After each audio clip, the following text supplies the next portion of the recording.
તો મિત્રો અમે અમારા કૃત્ય બદલ માફી માંગીએ છીએ।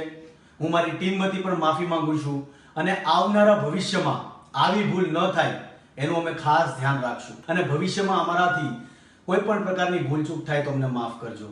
તમે સમજી જાજો ખરાબ કોમેન્ટ કરવાવાળાને પહેલાં કહું છું, એટલે ધ્યાન રાખજો, ખરાબ કોમેન્ટ તો બિલકુલ ના કરતા, અમારા હાથમાં જ છે એટલું યાદ રાખજો। તો નમસ્કાર મિત્રો, એક નવા વિડીયોમાં તમારું સ્વાગત છે। તો મિત્રો આ મેં તમને આગળ એક વિડીયો બતાવ્યો, તમે જોઈ જ લીધો।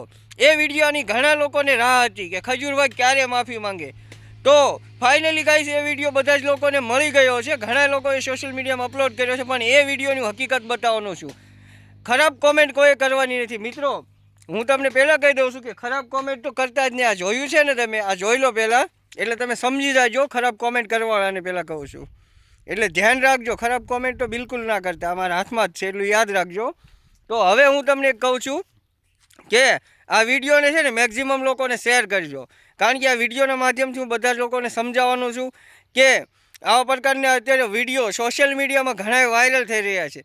નથી મને કીર્તિ પટેલે કોઈ રૂપિયો આપ્યો કે નથી કોઈ ખજૂરભાઈ રૂપિયો આપ્યો, પણ તો પણ મારે આવા વિડીયો બનાવવાના પડે છે, કારણ કે મારે અત્યારે વિડીયો બનાવવાનું કારણ એક જ છે કે આવી રીતે સોશિયલ મીડિયામાં અવારનવાર ખોટા ને સાચા ન્યૂઝ ફેલાવવાળા ઘણા બેઠા છે, યુટ્યુબરો છે, આપણે કોઈના નામ નથી લેવા, યુટ્યુબમાં છે, ફેસબુકમાં છે, ખાલી બસ વ્યૂઝ માટે એવા વિડીયો બનાવીને વાયરલ કરે છે।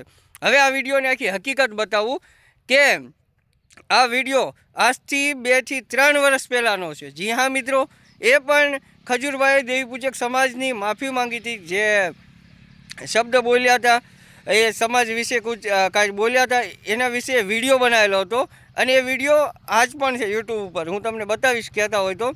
અને એ વિડીયો અત્યારે સોશિયલ મીડિયામાં લોકો અપલોડ કરે છે કે ખજૂરભાઈ માફી માંગી લીધી, અને એના વ્યૂઝ છાપે છે લોકો, અને વ્યૂઝ છાપે છે એની મતલબ તમને એક બીજો પણ કહી દઉં કે વ્યૂઝ મળે એટલે એને પૈસા પણ મળે। હા મિત્રો, એ લોકો પૈસા કમાવા માટે એવા વિડીયો અપલોડ કરે છે અને એવા વિડીયો બનાવીને પૈસા કમાય છે, અને બાકી બીજું કાંઈ એવું નથી કે જૂના વિડીયો વાયરલ થઈ રહ્યા છે। તો એ વિડીયો તમારી સામે આવે તો તરત જ મને તમે પહોંચાડો, એટલે આપણે એમની સામે આપણે વિડીયો બનાવશું કે એ સાચો છે કે ખોટો। તો વિડીયોને શેર કરજો, કારણ કે આ વિડીયો તો પહેલાંનો જ છે, એટલે મેં તમને બતાવ્યો, હજુ પણ હું તમને કહેતા હોય તો બતાવી દઈશ, મને કોમેન્ટ કરજો એટલે હું તમને મોકલી દઈશ વિડીયો। પણ એ વિડીયો આજનો નથી, પહેલાંનો છે, ખોટો છે, ને ખજૂરભાઈ કાંઈ માફી નથી માંગી, અને ઘણા લોકોને એવી રાહ હતી કે ખજૂરભાઈ માફી ક્યારે માંગે, અને ઘણા લોકો ખજૂરભાઈના ચાહક પણ છે, એ તો તમને ખબર જ છે કે ખજૂરભાઈને ઘણા લોકો સારી કોમેન્ટો કરે છે, અને કીર્તિ પટેલના પણ હશે ઘણા લોકો એવા ફ્રેન્ડ, એવું નથી કે કીર્તિ પટેલના નહીં હોય। આપણે કોઈની બાજુથી વિડીયો નથી બનાવેલો, એટલે હું આ જે સાચું કે ખોટું છે એના બાબત મેં વિડીયો બનાવ્યો છે કે આ વિડીયો આજનો છે કે પહેલાંનો। તો આ વિડીયો છે ને સાવ અત્યારનો નથી, આ સાવ ખોટો છે, એટલે ખોટો નથી, સાચો જ છે, પણ પહેલાંનો વિડીયો છે, જે દેવીપૂજક સમાજની માફી માંગી હતી તેનો વિડીયો છે। તો આઈ હોપ કે આ તમારા ડાઉટ બધા જ ક્લિયર થઈ ગયા છે। તો આ વિડીયોને છે ને મેક્ઝિમમ લોકોને શેર કરવાનો છે। Thank you.